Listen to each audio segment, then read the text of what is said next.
3 squad cars, 1 drone, and a teenager sobbing on my lawn, clutching a Monster energy drink like it was a war wound. Why? Because I wouldn't let him ride my Harley Davidson. His mom, the HOA president, Claudia, screamed about youthful desires provisions and demanded I be arrested for not giving her son my bike. The afternoon started like any other Tuesday in Cottonwood Estates, our pristine gated community just outside Tallahassee. I was in my garage polishing my Harley Davidson while on a conference call with the state attorney's office about an HOA fraud case I was consulting on. That's when I heard the sirens. Not just one patrol car, mind you, but 3 cruisers screaming down our normally quiet street. They even had a drone hovering overhead, its camera pointed directly at my property.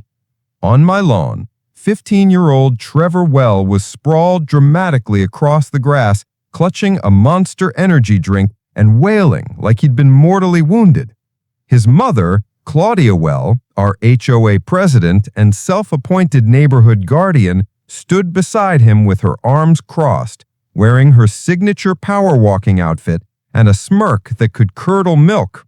She was screaming something about child theft and pointing at me with the fury of 1,000 suns. "That man emotionally damaged my son," she shrieked as the officers approached. "He refused to give Trevor his motorcycle under the youthful desires provision. I demand you arrest him immediately." I continued polishing my chrome, the Bluetooth earpiece still connecting me to Assistant State Attorney Harrison, who was listening to every word. The officers looked confused, probably because the youthful desires provision doesn't exist anywhere except in Claudia's imagination. One officer approached me cautiously while I explained constitutional property law to Attorney Harrison, loud enough for everyone to hear. "My name is Dale Brigham, and I'm a semi-retired security consultant who moved to Cottonwood Estates 3 years ago seeking peace and quiet. I have simple pleasures in life: strong coffee, my vintage Harley, and blessed silence. I keep to myself, maintain my property, and follow one golden rule: leave me alone, and I'll return the favor." Unfortunately, Claudia Well never got that memo. Claudia had been HOA president for 6 years, ruling our little neighborhood with an iron fist wrapped in passive-aggressive notes. She was the type of woman who once threatened legal action against a neighbor's golden retriever for excessive sniffing near her prized rose bushes. Her son, Trevor, a professional Fortnite player with a muscle tone of overcooked spaghetti, had developed an unhealthy obsession with my motorcycle after seeing me ride it exactly once. The harassment started small. First came the passive-aggressive notes tucked under my windshield wiper, written in purple gel pen. "Dear resident," they would begin, "your loud, obnoxious vehicle is disturbing the peace and tranquility of our family-oriented community." Never signed, of course, but the handwriting matched the HOA violation notices she loved distributing like Halloween candy. Then came the official-looking citations handwritten on HOA letterhead she'd clearly printed at home. These demanded I remove what she called the loud, vulgar machine from the premises within 72 hours or face fines. The problem was motorcycles weren't prohibited in our CCNRS, and I kept mine in my closed garage when not in use. Facts never stopped Claudia before, though. Her surveillance tactics escalated quickly. She began loitering near my garage at odd hours, taking photos with her phone held not so subtly at waist level. Once I found a baby monitor tucked behind my hedge, presumably to listen for what she called rebellious engine noises. I returned it to her doorstep with a note suggesting she use it for actual babies instead of grown men's vehicles. The situation took a bizarre turn when Trevor started calling me stepdad whenever he saw me. This happened after I politely declined his request to just sit on the bike for a second. Claudia naturally blamed me for seducing her child with what she termed dangerous masculinity. She actually used those words at an HOA meeting, which I attended specifically to file a harassment complaint. That meeting was a spectacle. Claudia had called an emergency session in her living room, claiming the community room was being fumigated.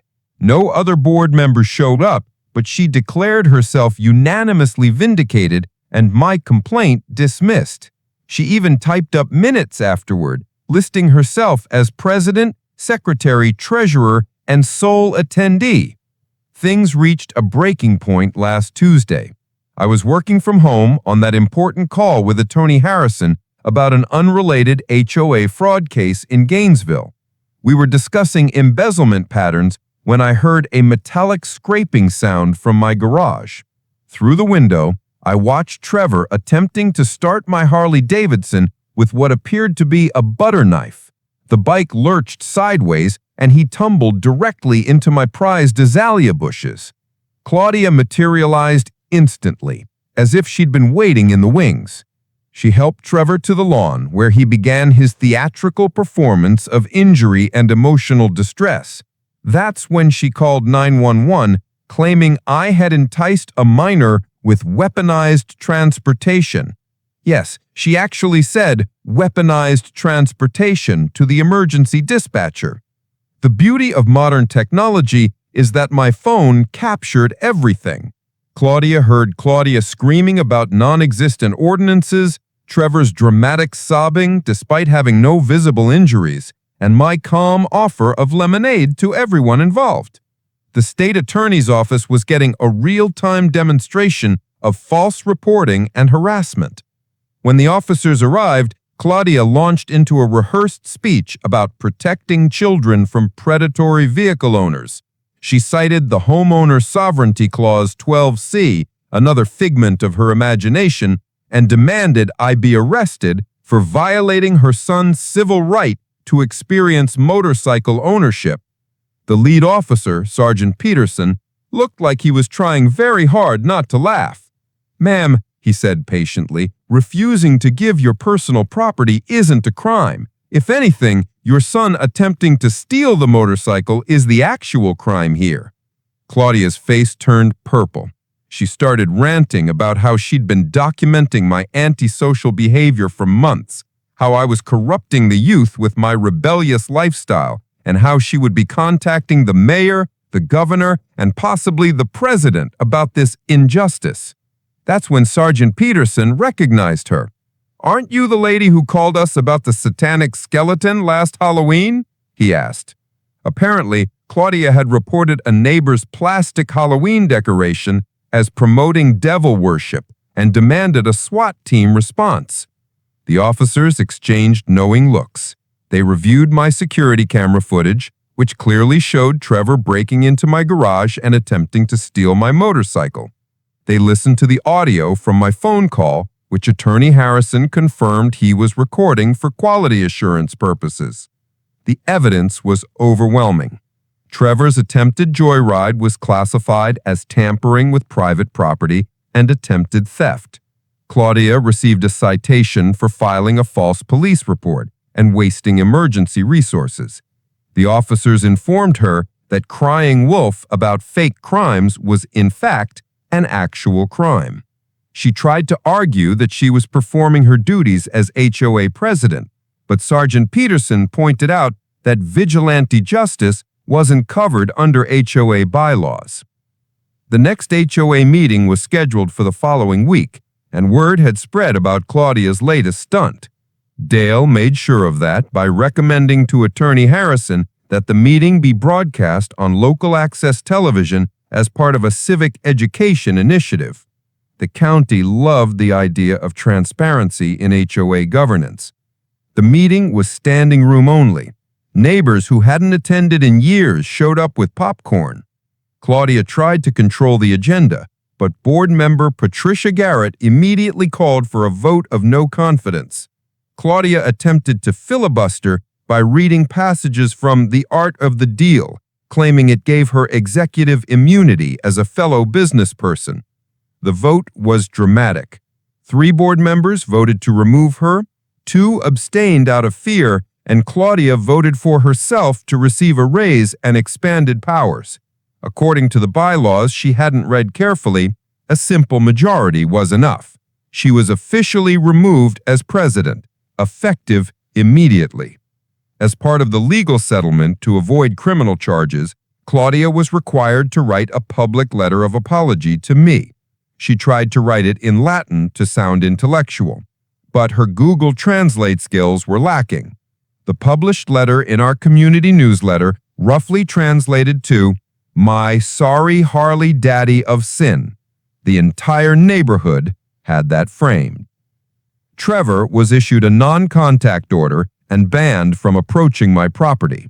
The HOA bylaws were amended to specifically prohibit what they termed aspirational theft, defined as attempting to take someone's property because you really want it.